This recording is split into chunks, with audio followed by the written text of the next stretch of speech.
ज्योतिर्लिंग एक ऐसा प्रतीक जिसे वेद पुराणों में सबसे शक्तिशाली बताया गया है। वेदों की अगर माने तो ज्योतिर्लिंग दो शब्दों से मिलकर बना है। पहला ज्योति, जिसका अर्थ है रोशनी, और दूसरा है लिंग यानी कि प्रतीक। इसलिए इसे ज्योति का प्रतीक या फिर पिलर ऑफ लाइट भी कहा जाता है। मान्यता है कि आध्यात्म के शिखर पर बैठे लोगों को ये ज्योतिर्लिंग अपने असली भव्य स्वरूप में दिखाई देता है। इसका ना आदि है और ना ही कोई अंत। नेपाल और भारत में मिलाकर टोटल 64 ज्योतिर्लिंग है, लेकिन इनमें से 12 वो हैं जिन्हें सबसे ज्यादा महत्व दिया गया है, इसलिए इन्हें महाज्योतिर्लिंग भी कहा जाता है। वैसे ये ज्योतिर्लिंग सिर्फ भारतीय इतिहास का कोई प्रतीक या फिर चिन्ह नहीं है, बल्कि यहाँ महादेव स्वयं वास करते हैं। पुराणों की माने तो हर ज्योतिर्लिंग का अपना अलग अलग महत्व है। एक बेहद रोचक और अनसुनी कहानी छिपी है।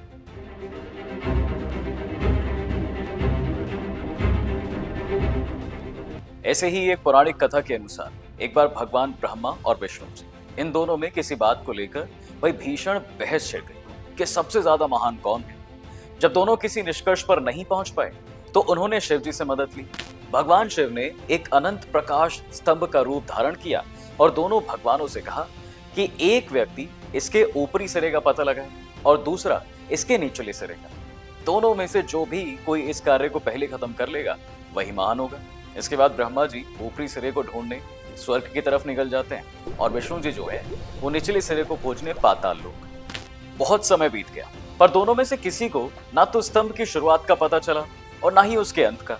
आखिर में विष्णु जी तो हार मानकर वापस आ गए थे, लेकिन ब्रह्मा जी को अपनी ये हार स्वीकार नहीं हुई। इसलिए उन्होंने महादेव के आगे झूठ बोल दिया कि उन्होंने जो है स्तंभ की शुरुआत देख ली है। भगवान शिव सारी बातें पहले से ही जानते थे। वो समझ गए कि भगवान ब्रह्मा जो है उनसे झूठ बोल रहे हैं, इसलिए उन्होंने क्रोधित होकर ब्रह्मा जी को श्राप दिया था और भगवान विष्णु को आशीर्वाद दिया था। लेकिन इस पूरी बहस ने शिव जी के उस रूप को जन्म दिया जो आज हर मंदिर में स्थित है, महादेव का वो रूप जो उनकी शक्ति का प्रतीक माना जाता है। पुराणों की माने तो हर ज्योतिर्लिंग का अपना अलग महत्व है, और ऐसा इसलिए क्योंकि हर ज्योतिर्लिंग में भगवान शिव अलग अलग अवतारों में वास करते हैं।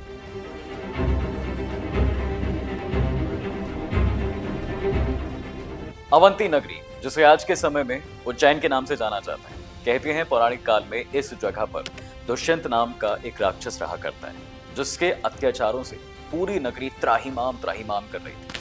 दरअसल दुष्यंत को ब्रह्मा जी से अजय का वरदान प्राप्त हो गया था, जिसकी वजह से उसे कोई भी हरा नहीं सकता था। इसी वरदान के घमंड में दुष्यंत पूरे ब्रह्मांड में अपनी दुष्टता फैला रहा था। इतना ही नहीं, उसने अपने 4 दैत्यों को यह भी आज्ञा दी थी कि नगर के चारों दिशाओं में जाकर अपना हाहाकार मचा दो। तब दुष्यंत के अत्याचारों से अवंती नगरी को मुक्त कराने के लिए 4 ब्राह्मणों ने एक पार्थिव शिवलिंग बनाया था और उसके सामने बैठकर महादेव की तपस्या करने लगे। उधर ये बात जैसे ही दुष्यंत को पता चली, उसने अपने दैत्यों को भेजकर उनकी तपस्या भंग करने का आदेश दिया। पर वो ब्राह्मण शिव जी की भक्ति में इतना मग्न हो गए थे कि उन पर किसी भी चीज का कोई असर नहीं हुआ। ये देखकर दुष्यंत आग बबूला हो गया। उसने आदेश दिया कि भाई इन सभी ब्राह्मणों को जो है मार दिया जाए। जैसे ही दुष्यंत की बात मानकर दैत्यों ने ब्राह्मणों को मारने के लिए अपने शस्त्र निकाले, वैसे ही पार्थिव शिवलिंग की जगह पर एक बड़ा सा गड्ढा हो गया। उस गड्ढे से महादेव अपने विशाल महाकाल रूप में प्रकट हुए और दुष्यंत को मारकर उज्जैन को उसके अत्याचारों से मुक्त कर दिया। इतना ही नहीं, अपने भक्तों की भक्ति देखकर भगवान शिव इतने प्रसन्न हुए थे कि उन्होंने उनसे अपने लिए कुछ वरदान मांगने को भी कहा। सभी ब्राह्मणों ने हाथ जोड़कर शिव जी को प्रणाम किया और उनसे प्रार्थना की कि वो अपने भक्तों के कल्याण के लिए हमेशा के लिए यहीं पर ये विराजमान हो जाएं। महादेव ने ब्राह्मणों की विनती स्वीकार की और उसी गड्ढे में महाकालेश्वर ज्योतिर्लिंग के रूप में प्रकट हो गए। आपको जानकर हैरानी होगी, लेकिन महाकालेश्वर इकलौता ऐसा ज्योतिर्लिंग है जो दक्षिण मुखी है। इसके अलावा बाकी सारे ज्योतिर्लिंग का मुख पूर्व दिशा की ओर ही है। इतना ही नहीं, इस ज्योतिर्लिंग के साथ ऐसे ऐसे राज जुड़े हुए हैं जो सभी को सोचने पर मजबूर कर देते हैं। आपको बता दें, महादेव को उज्जैन का राजा माना जाता है। यही वजह है कि इस मंदिर के आसपास कोई भी और पावरफुल इंसान या किसी बड़े पद का अधिकारी नहीं ठहर सकता। उन्हें दर्शन करने की आज्ञा तो रहती है, लेकिन वहां पर रुकने की नहीं। कहते हैं जो भी पावरफुल आदमी वहां रुकने की गलती भी करता है तो उसे भारी अंजाम भुगतना पड़ता है। इसी के साथ ही इस ज्योतिर्लिंग में हर सुबह भस्म आरती की जाती है, जिसमें महादेव का श्रृंगार ताजी भस्म से किया जाता है। माना जाता है कि पहले ये भस्म किसी ऐसे व्यक्ति की ली जाती है जिसका अंतिम संस्कार तुरंत हुआ हो। हालांकि आज ऐसी कोई प्रथा नहीं है, पर अभी भी कुछ लोगों का ये मानना जरूर है कि ये बात झूठ है और महाकाल को आज भी एक लाश की राख ही चढ़ाई जाती है। वैसे महाकालेश्वर की तरह सोमनाथ का इतिहास भी बेहद रोचक है।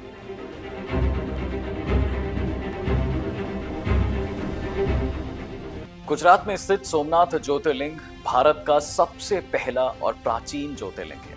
यह ज्योतिर्लिंग जितना पुराना है उतनी ही पुरानी इसकी कहानी भी है। शिव पुराण में लिखी एक कथा के अनुसार चंद्रदेव ने प्रजापति दक्ष की 27 पुत्रियों से विवाह किया था।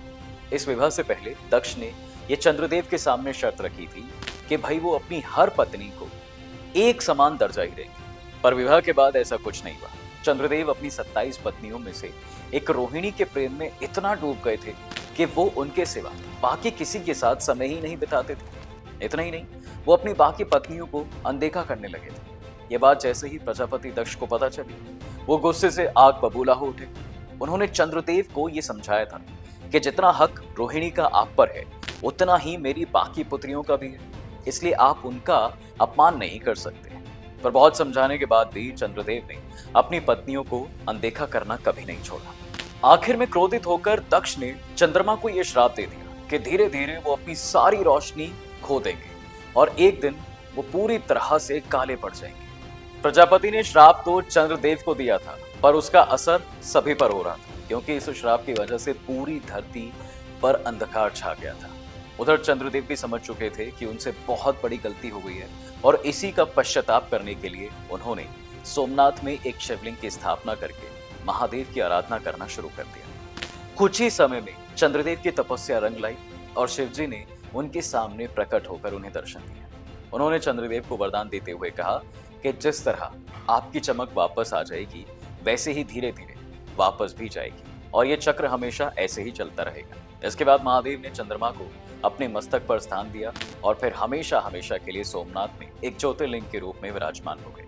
यही वजह है कि भगवान शिव के इस रूप को सोमेश्वर भी कहा जाता है। माना जाता है कि सोमनाथ में बसा शिवलिंग पहले हवा में झूलता था, क्योंकि इसे एडवांस मैग्नेटिक टेक्नोलॉजी का इस्तेमाल करके बनाया गया था। इसलिए जब महमूद गजनवी पहली बार इस मंदिर को तोड़ने आया था तो शिवलिंग देखकर उसके होश ही उड़ गए थे। महमूद गजनवी और उसकी सेना ने एक नहीं बल्कि कई बार इस मंदिर को न सिर्फ तोड़ा है बल्कि यहाँ के खजाने को भी लूटा है, लेकिन हर बार शिव भक्तों ने मिलकर इसका पुनः निर्माण करवाया और इसे एक नया रूप दिया।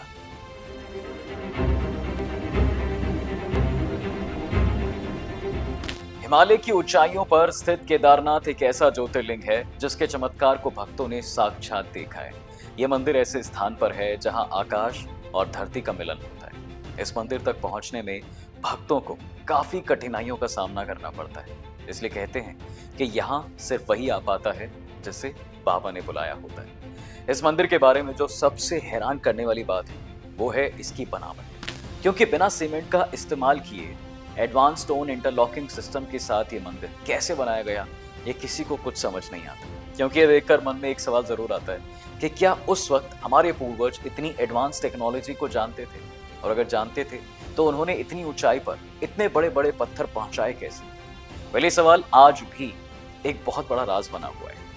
शिव पुराण की माने तो महाभारत युद्ध के बाद पांडव अपने पापों का प्रायश्चित करना चाहते थे, जिसके लिए वो भगवान शिव के दर्शन पाने की कोशिश में लग रहे थे। लेकिन भगवान शंकर उनसे नाराज थे, इसलिए वो उनके सामने नहीं आना चाहते थे और इसके लिए उन्होंने एक भैंसे का रूप धारण कर लिया ताकि पांडव उन्हें पहचान ही ना सके। पर शिवजी की लाख कोशिशों के बाद भी पांडवों ने उन्हें पहचान लिया, जिसके परिणाम स्वरूप शिवजी ने अपने असली रूप में प्रकट होकर पांडवों को दर्शन दिए और आशीर्वाद देकर उन्हें मुक्त किया। जिसके बाद उसी स्थान पर केदारनाथ ज्योतिर्लिंग उत्पन्न होता है। और आपको बता दें, जब 2013 में उत्तराखंड में भयंकर बाढ़ आई थी जिसमें सब कुछ तहस नहस हो गया था, उस वक्त भी इस मंदिर को कुछ नहीं हुआ था। उस समय अचानक एक बड़ा सा पत्थर मंदिर के सामने आकर रुक गया, जिसने पानी के बहाव को ही बदल दिया था, जिसके चलते मंदिर सुरक्षित रहा और उसे एक खरोच तक नहीं आ पाई। दोस्तों, ऐसे ही ना जाने कितने रहस्य और कथाएं हैं जो हर ज्योतिर्लिंग से जुड़े हुए हैं। हैरानी की बात तो ये होती है कि केदारनाथ से लेकर रामेश्वरम तक 5 ज्योतिर्लिंग की पोजीशनिंग कुछ इस तरह की गई है जो कि भारत के नक्शे पर एक सीधी रेखा में स्थित नजर आते हैं। एक दूसरे से हजारों किलोमीटर दूर ये ज्योतिर्लिंग एक सीधी रेखा कैसे बनाते हैं, ये बात विज्ञान को भी सोचने पर मजबूर कर देती है। वैसे मान्यता है कि ये 5 ज्योतिर्लिंग प्रकृति के 5 तत्वों को प्रतिनिधित्व करते हैं। जी हाँ, इसलिए इन्हें पंचभूति भी कहा जाता है। वैसे क्या आपने कभी सोचा है कि पौराणिक काल में आखिर हमारे पूर्वजों के पास ऐसे कौन से साधन थे जिनकी मदद से उन्होंने हजारों किलोमीटर की दूरी होने के बावजूद भी एक सीधी रेखा में इतनी एक्यूरेसी के साथ इन ज्योतिर्लिंगों को बनवाया। वैसे कुछ लोगों का यह भी मानना है कि सारे ज्योतिर्लिंग मिलकर एक शंख का रूप बनाते हैं, जैसे सनातन धर्म में शक्ति और आध्यात्मिकता का प्रतीक माना जाता है। वहीं कुछ लोग ये भी कहते हैं कि ज्योतिर्लिंग एक ऐसा सिंबल है जो ऊर्जा का चिन्ह माना जाता है। इसे शिव और शक्ति के मिलन का प्रतीक भी कह सकते हैं। और जानकारों की माने तो ज्योतिर्लिंग में बहुत ज्यादा एनर्जी होती है, जिसकी वजह से ये रिएक्टर की तरह काम करते हैं, जहां से ऊर्जा का स्रोत मिलता है। वैज्ञानिकों का मानना यह भी है कि हमारे देश में जहां जहां रेडियो एक्टिव मटेरियल्स हैं, वहां एक ज्योतिर्लिंग भी है। शायद यही वजह है कि न्यूक्लियर रिएक्टर्स को भी शिवलिंग की शेप में बनाया जाता है। दोस्तों, ज्योतिर्लिंग भारत की संस्कृति और धार्मिक विरासत का वो महत्वपूर्ण हिस्सा है जिसे सनातन की नींव जुड़ी हुई है। इसलिए हर ज्योतिर्लिंग अपने आप में एक रोचक और अविश्वसनीय बात कहता है। आपको ये वीडियो कैसा लगा हमें कमेंट करके जरूर बताएं। साथ ही वीडियो को लाइक और शेयर करना बिल्कुल ना भूलें।